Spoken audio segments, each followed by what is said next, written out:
معزز طلباء، آج 14 اگست کا دن ہے۔ آج سے تقریباً 75 سال پہلے 14 اگست کے دن اللہ تعالی نے ہمیں ایک عظیم نعمت پاکستان کی شکل میں عطا فرمائی، جو اب تک اللہ کی یہ نعمت ہمارے ہاتھوں میں ہے۔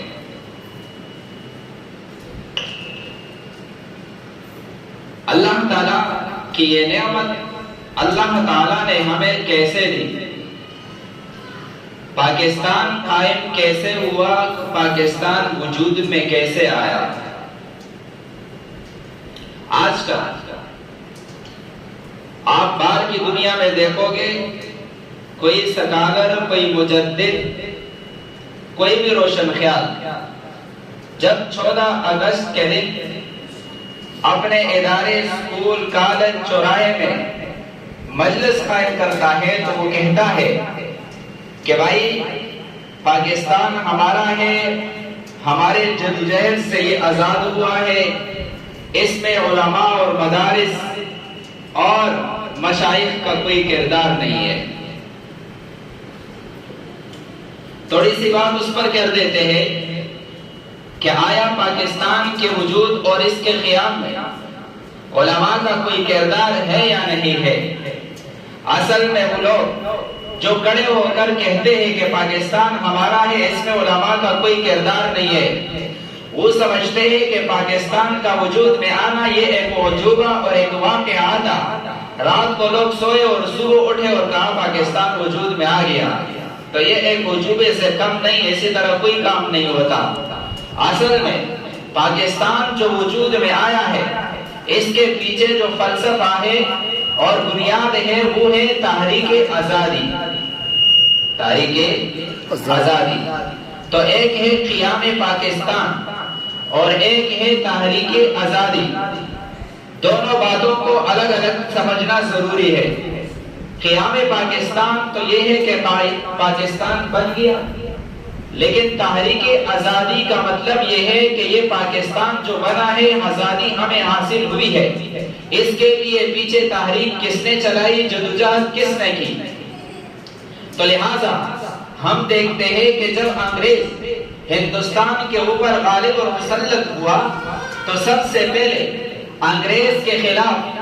آزادی کی تحریک شروع کرنے والے یہی مدارس اور علماء تھے۔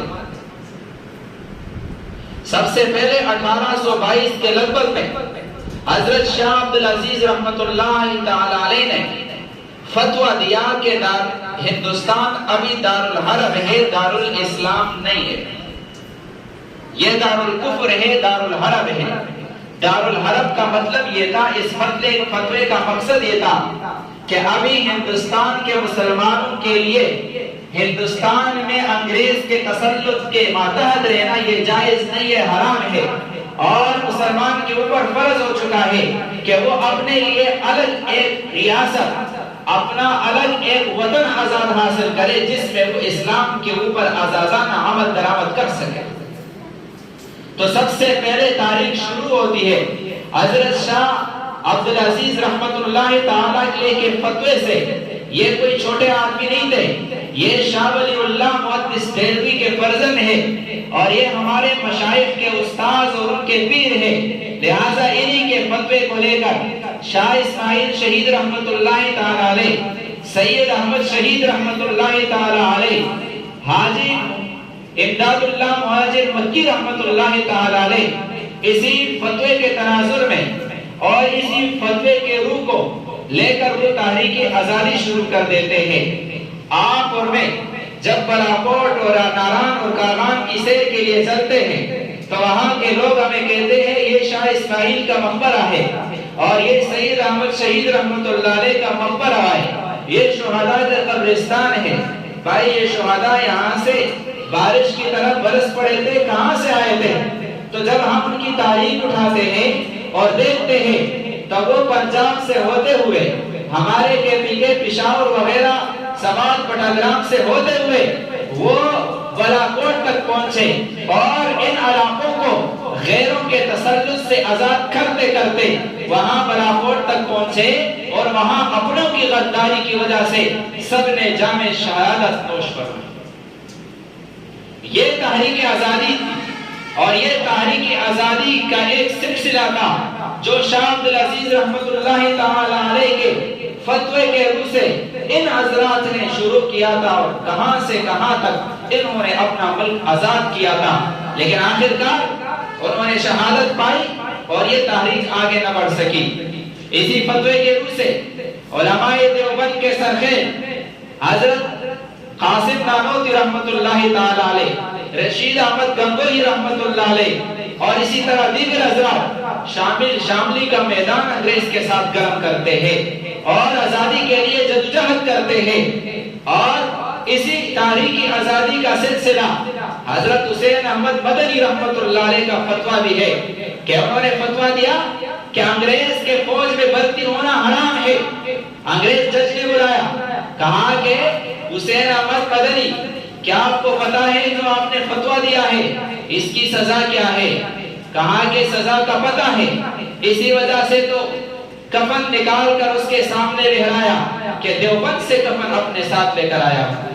کہا حسین احمد جس کو ہم پھانسی دیتے ہیں اس کو کفن بھی ہم دیتے ہیں، کفن لانے کی ضرورت کیا تھی؟ کہا کہ میں جس طرح انگریز کے فوج میں بھرتی ہونے کو حرام سمجھتا ہوں، اسی طرح انگریز کے کفن میں دفن ہونے کو بھی حرام سمجھتا ہوں۔ یہ ہمارے اکابر تھے جنہوں نے مسلمانوں کے اندر آزادی کی روح پھونکی تھی۔ اسی تحریک آزادی کی وجہ سے علماء کی لاشیں آپ تحریر میں پڑھتے ہو، آپ لوگوں سے سنتے ہو کہ ان کی لاشیں وہ درختوں کے ساتھ لٹکائی جاتی تھی اور مالٹا سے لے کر مالدیپ تک کے جیلیں علماء سے بھر دی گئی تھی۔ تو بہرحال یہاں سٹیج پر کھڑا ہو کر اپنے آنکھیں بند کر کے یہ کہہ دینا کہ بھائی پاکستان میں علماء کا کوئی کردار نہیں ہے اور علماء پاکستان کی آزادی کے مخالف تھے، یہ تاریخ کے چہرے کو مسخ کرنے کا مترادف ہے اور یہ چمگادڑ کی طرح حقیقت سے آنکھیں بند کرنے کے مترادف ہے۔ لہٰذا